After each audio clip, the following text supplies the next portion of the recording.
Hello everyone, WhatsApp, क्या हाल चाल आप सभी के। This is your English educator Nikita Singh and welcome to Planet Spark. So आज का वीडियो है मेरे क्लास 9th के बच्चों के लिए। आज हम क्लास 9th का चैप्टर नंबर 1 जो कि है the fun they had written by Isaac Asimov, इसको डिस्कस करने वाले हैं। एक कंप्लीट समरी अंडर 15 मिनट्स आपको मिल जाएगी। तो शुरू करते हैं बिना किसी देरी के। सबसे पहले ध्यान देंगे हम हमारे राइटर के नाम पर, बिकॉज ये एक छोटी सी इंफॉर्मेशन है जो कि ध्यान में रखोगे। और आंसर लिखते वक्त अगर आप राइटर का नाम लिखते हो तो बेटा आपका आंसर ना थोड़ा और अच्छा बेटर बन सकता है, राइट। तो आपको जो प्रॉब्लम होती है ना कि कितना ही लिख कर आओ पर मार्क्स नहीं मिलते मैम, तो छोटी छोटी डिटेल्स आपको मेंशन करनी होती है आंसर में। ओके, सो शुरू करते हैं चैप्टर को। लेकिन शुरू करने से पहले पता है हमें ट्रैवल करना पड़ेगा।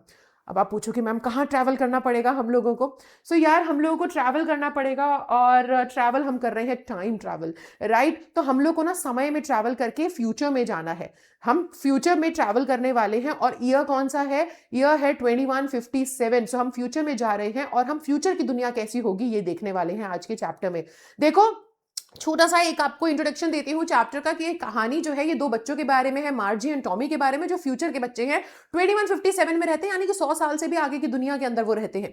अब अगर आप सोचो तो यहाँ पे अगर 2025 आज का जो ईयर है वो 2025 है, और इस साल के अंदर ही अगर हम देखें तो अभी ही हमारी दुनिया में कितना ज्यादा डोमिनेशन है, कितना ज्यादा डोमिनेट कर रही है टेक्नोलॉजी एंड कंप्यूटर्स। तो फ्यूचर के अंदर तो फिर कितना ही ज्यादा टेक्नोलॉजी और कंप्यूटर्स का दबदबा होगा कि हर जगह पर टेक्नोलॉजी जो है लाइफ के हर एक फील्ड में, लाइफ के हर एक एंगल में वो इंक्लूड हो चुकी होगी, राइट। सो यही हमें चैप्टर के अंदर देखने को मिलता है कि आगे जाकर के फ्यूचर में 2157 अगर ईयर है तो उसके अंदर टेक्नोलॉजी, कंप्यूटर्स कितना दुनिया को डोमिनेट कर रहे हैं। तो चलिए अब हम टाइम ट्रैवल करके पहुंच चुके हैं 2157 में। और जैसे कि मैंने आपको बताया बेटा कि कहानी किसकी है, मार्जी एंड टॉमी की, इन एक लड़का और एक लड़की, ठीक है। सो ये छोटे बच्चे हैं, 10-12 साल के, 10-12 तो नहीं बोलेंगे, है ना, 12-13 साल के बच्चे हैं, इनकी ये कहानी है। और जैसे कि मैंने आपको बताया कि कहानी क्या है बेटा, फ्यूचर में हो रहा है। फ्यूचर का एक आपको सिनेरियो दिखाया गया कि दोनों बच्चे फ्यूचर में रह रहे हैं 2157 में, जहां पर हर एक चीज डोमिनेट हो रही है किसके द्वारा? कंप्यूटर्स डोमिनेट कर रहे हैं। सो कहानी में होता क्या है ना बच्चे की, जो हमारी मार्जी है ये एक डायरी लिखती है, ठीक है। और डायरी में कौन सा ईयर मेंशन करती है? 2157, यानी कि बहुत आगे फ्यूचर में ये बच्ची जो है ये रह रही है, ठीक है। फ्यूचर की कहानी है। अब उसमें होता क्या है कि वो लिखती है कि टॉमी को एक बुक मिली। अब आप सोचोगे कि मैम बुक का मिलना इतना ज्यादा हैरानी की बात क्यों है? अरे इन बच्चों के लिए हैरानी की बात है क्योंकि इन्होंने कभी अपनी जिंदगी में बुक नहीं देखी, और स्पेशली इस टाइप की जो हम बुक्स देखते हैं ना, ऐसी बुक्स तो उसने देखी ही नहीं है। उनके लिए बुक का मतलब क्या है? उनके लिए बुक का मतलब है एक टैबलेट या एक स्क्रीन पे जो है ना बुक आप उसमें डाउनलोड कर सकते हो, हजारों लाखों करोड़ों बुक्स आप डाउनलोड कर सकते हो और उसके अंदर ही आप सारी बुक्स रीड कर सकते हो। तो उन्होंने फिजिकल बुक नहीं देखी, यानी कि हाथ में पकड़ने वाली वो किताब जो हम यूज करते हैं वो उसने देखी ही नहीं है। फ्यूचर में ऐसा जमाना बदल चुका है सॉरी।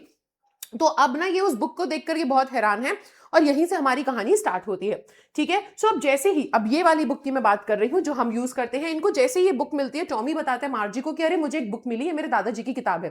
तो मार्जी हैरान हो जाती है कि बुक, अरे ये बड़ी अजीब सी बुक है, ये कैसी बुक है भाई, है ना, इसमें तो हमें पेजेस खुद से पलटने पड़ रहे हैं। अब स्क्रीन के अंदर बेटा पेजेस पलटने नहीं पड़ते, है ना। स्क्रीन के अंदर तो देखो फ्यूचर, आजकल आजकल का जमाना ऐसा आ गया है कि अगर आप ऐसे दूर से स्वाइप कर दोगे तो ही अपने आप पेज बदल जाएंगे, एआई आ चुका है ना। तो वो उनके लिए बहुत हैरानी की बात है कि खुद से पेजेस बदलने पड़ रहे हैं, और जब हम पेज टर्न कर रहे हैं तो पेज पे लिखे हुए वर्ड्स वैसे के वैसे हैं। अब अगर तुम देखो स्क्रीन पर, अगर तुम कोई बुक पढ़ रहे हो तो उस पर तो अगर तुम अपना एनिमेशन वगैरह यूज कर रहे हो तो वर्ड्स डांस करते हुए भी आएंगे, है कि नहीं। तो इनके लिए बड़ी हैरानी की बात थी कि बुक तो यार बड़ी येलोइश सी, बहुत पुरानी सी बुक है और इसके ऊपर जितने भी वर्ड्स हैं वो वैसे के वैसे ही लिखे हुए हैं। तो अब यहां पर ये देखने के बाद मार्जी बोलती है कि बुक है किस बारे में? तो टॉमी बोलता है कि ये बुक स्कूल्स के बारे में है, कि पहले के समय में स्कूल कैसे हुआ करते थे। अब ये सुन के मार्जी को लगता है कि यार स्कूल्स में ऐसा इंटरेस्टिंग क्या है कि स्कूल्स के बारे में बुक लिखी जा रही है ना। अब यहाँ पे आपको एक एंगल समझना पड़ेगा कि मार्जी को ना स्कूल नहीं पसंद है। एक तो दो प्रॉब्लम्स है इसके पीछे क्यों उसे स्कूल नहीं पसंद है। एक तो प्रॉब्लम ये है कि उसके स्कूल में ना मैकेनिकल टीचर्स हैं। मैकेनिकल टीचर्स कैसे दिखते हैं मैं जरा आपको बता देती हूँ। इस तरीके की मशीन, रोबोट्स हैं जो कि उसको पढ़ाती है, यानी कि फ्यूचर में ह्यूमन टीचर्स, हमारे जैसे टीचर्स जो है उनका रोल ही खत्म है, मशीन्स पढ़ा रही हैं बच्चों को। मशीन के यहां पर ना एक ऐसे स्क्रीन है जहां पर वो लेक्चर का इस बारे में सब कुछ लिखा आता है, स्क्रीन पे वो पढ़ते हैं, और बीच में एक स्लॉट है। इस स्लॉट में अगर आपने होमवर्क किया है, टेस्ट है, एग्जाम की आंसर शीट है, आप इंसर्ट करोगे तो सेकंड्स में चेक होकर के आ जाती है। तो अब ये जो मशीन है ना मार्जी की, ये मशीन में थोड़ी सी गड़बड़ी आ चुकी है क्योंकि वो मार्जी के लेवल के, 10 साल के बच्चे के लेवल के क्वेश्चन ही शो नहीं कर रही है, वो बहुत हाई लेवल के क्वेश्चन शो कर रही है, जिसकी वजह से मार्जी ज्योग्राफी के टेस्ट में अच्छा परफॉर्म नहीं कर रही है, बहुत ही गंदा स्कोर कर रही है। तो एक तो प्रॉब्लम ये भी है, और दूसरा प्रॉब्लम ये भी है कि बेटा इनके जो स्कूल्स है ना वो बहुत ही ज्यादा, यार स्कूल में अब समझते हो स्कूल का मतलब क्या है कि आप जब स्कूल जाते हो तो यूल हैव फ्रेंड्स, आपके बहुत सारे दोस्त होते हैं, रिसेस होता है, ठीक है, आपकी गेम्स पीरियड होते हैं, कितना ज्यादा मजा आता है ना। अब बहुत सारे अपने जैसे इंटेलेक्ट वाले, है ना, अपने लेवल के बहुत सारे बच्चों के साथ आप बैठते हो, उनके साथ शेयर करते हो बहुत सी चीजें, एक बॉन्ड शेयर करते हो। लेकिन अब इन बच्चों के स्कूल के, अब मार्जी के लिए क्या है, मार्जी का स्कूल तो उसी के घर में है, उसी के घर में एक बाजू में कमरा है जिसके अंदर ये मैकेनिकल टीचर है, इसको ऑन करो तो वो पढ़ाना चालू करता है ना। हमारे टाइम पर क्या हुआ करता था, देखो हम लोग अभी कैसे स्कूल जाते हैं, हमारे लिए तो एक अलग से बिल्डिंग है जहां पे एक साथ एक जैसे क्लास के अंदर बहुत सारे बच्चे होंगे जो एक ही उम्र के होंगे लगभग, है ना, वो सब साथ में जाएंगे, पढ़ेंगे, एक दूसरे के होमवर्क में मदद कर सकते हैं, एक दूसरे के डाउट्स में मदद कर सकते हैं, हंसना खेलना साथ में होगा, लंच करना साथ में होगा, फ्रेंडशिप होती है। तो मार्जी को लग रहा है कि यार स्कूल्स के बारे में है ये, और ये बुक है, कितना ही बोरिंग कॉन्सेप्ट है, किस बारे में बुक लिखी है, क्यों बुक लिखी है। तो जब ये लोग ना बुक को आगे रीड करते हैं तो हमारे टॉमी बताते हैं कि नहीं भाई ये बुक बहुत इंटरेस्टिंग है, ये बात कर रहा है पहले के जमाने के बारे में। अब वो फ्यूचर में है, पहले का जमाना यानी कि हमारे बारे में वो लोग बात कर रहे हैं कि हमारे टाइम पर हम लोग स्कूल्स जो है वो कैसे जाया करते थे।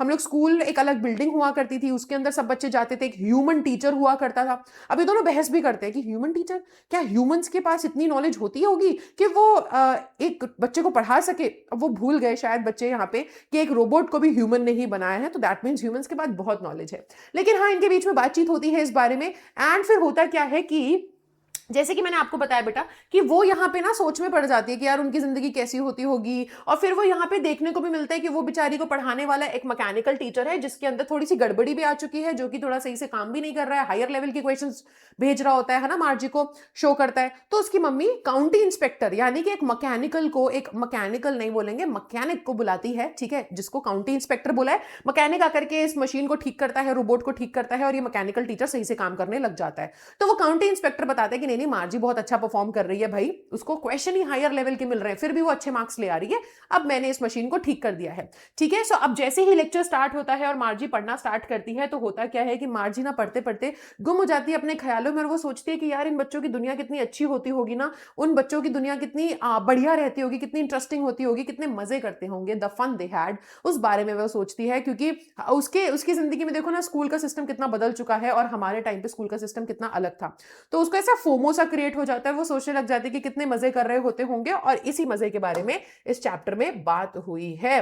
So this is the complete chapter. अब हम क्वेश्चंस डिस्कस कर लेते हैं। What kind of teacher did मार्जी and Tommy have, किस टाइप का टीचर था मार्जी एंड टॉमी के पास, बेटा मैकेनिकल टीचर बोला गया है वो एक रोबोट, लेकिन उसके लिए टर्म जो यूज हुआ है मैकेनिकल टीचर यूज हुआ है। इन सभी को कंप्यूटर्स पे और टेलीविजन स्क्रीन पे पढ़ाया जाता था, इनके पास एक ह्यूमन टीचर नहीं था, ठीक है। अगला, Why did Margie's mother send for county inspector? क्यों बुलाते हैं काउंटी इंस्पेक्टर को? मदर ने काउंटी इंस्पेक्टर को इसलिए बुलाया था because the mechanical teacher was not functioning efficiently, सही से वो मशीन काम नहीं कर रही थी, ठीक है, और वो टेस्ट के बाद टेस्ट ज्योग्राफी के दे रही थी हमारी मार्जी को, और वो उसमें अच्छा परफॉर्म नहीं कर पा रही थी। Next question, what did he do? County inspector ने क्या किया बेटा? काउंटी इंस्पेक्टर ने मैकेनिकल टीचर की स्पीड थोड़ी स्लो करी, एवरेज 10 ईयर ओल्ड बच्चे के हिसाब से स्पीड करी, और मैकेनिकल टीचर ने जब मैकेनिकल टीचर की जब स्पीड सही हुई तो वो अच्छे क्वेश्चन दे रहा था। पहले प्रॉब्लम क्या थी कि स्पीड ज्यादा थी जिसकी वजह से क्वेश्चंस हाई लेवल के आ रहे थे, ठीक है। अगला question, why was मार्जी doing badly? Geography में वो अच्छा क्यों नहीं स्कोर कर पा रही थी और काउंटी इंस्पेक्टर ने क्या किया, ये इंपॉर्टेंट है, ठीक है। सो मार्जी इसलिए अच्छा परफॉर्म नहीं कर पा रही थी, she was doing badly in geography because this was because of the mechanical teacher was very fast, बहुत ज्यादा क्वेश्चंस बहुत हाई लेवल के शो कर रहा था। काउंटी इंस्पेक्टर ने उसको एडजस्ट कर दी थी स्पीड एक 10 ईयर ओल्ड लेवल के हिसाब से, और इस वजह से, है ना, अब जो है मार्जी इसके बाद अच्छा परफॉर्म कर पाए। तो ये आपका क्वेश्चन है, एक प्रैक्टिस क्वेश्चन है जो मैं चाहती हूं आप लोग घर पे प्रैक्टिस करेंगे। What are the main features of the mechanical teacher? Mechanical teacher कैसा दिखता था, है ना, एंड क्लासरूम उनके जमाने में कैसी दिखती थी, ठीक है, टॉमी एंड मार्जी के जमाने में, यानी कि फ्यूचर में यहाँ पे कैसे बताया गया चैप्टर में कि फ्यूचर की क्लासेस एंड टीचर्स जो है वो कैसे दिखते हैं। आपको वो घर पे एक बार ये क्वेश्चन प्रैक्टिस करना होगा। Got it बेटा? So this was all for today. ये था आज का हमारा सेशन। आई होप आप लोगों को अच्छा लगा होगा। If you like the session, then obviously like the video as well and subscribe to the channel, and also जाने से पहले जो डिस्क्रिप्शन बॉक्स है उसमें एक लिंक है, उसको बिल्कुल भी भूलना नहीं है चेकआउट करना, जाकर के अभी जल्दी से उस लिंक को चेकआउट करो, ठीक है। And if you want to book a free trial class with Planet Spark, उस लिंक पे क्लिक करके आप एक फ्री डेमो क्लास, एक ट्रायल क्लास बुक कर सकते हो। Specially for the students who feel कि उनकी जिंदगी में इतना कॉन्फिडेंस नहीं है, उनके अंदर इतना कॉन्फिडेंस नहीं है, चाहे फिर वो इंग्लिश की बात करने में आ जाए, मतलब इंग्लिश में बात करना हो तब कॉन्फिडेंट नहीं फील करते हो, कॉन्फिडेंस नहीं आता है, या फिर जनरली पब्लिक स्पीकिंग में भी अगर आपको लगता है कि आपके अंदर कॉन्फिडेंस नहीं है, तो श्योर फॉर श्योर वो लिंक आपको बहुत मदद करेगा। जाकर के उस लिंक पे क्लिक करो, एक डेमो क्लास बुक करो, and it will help you for sure. Right, so I will see you in the next session. तब तक के लिए bye bye, take care and thank you so much everybody.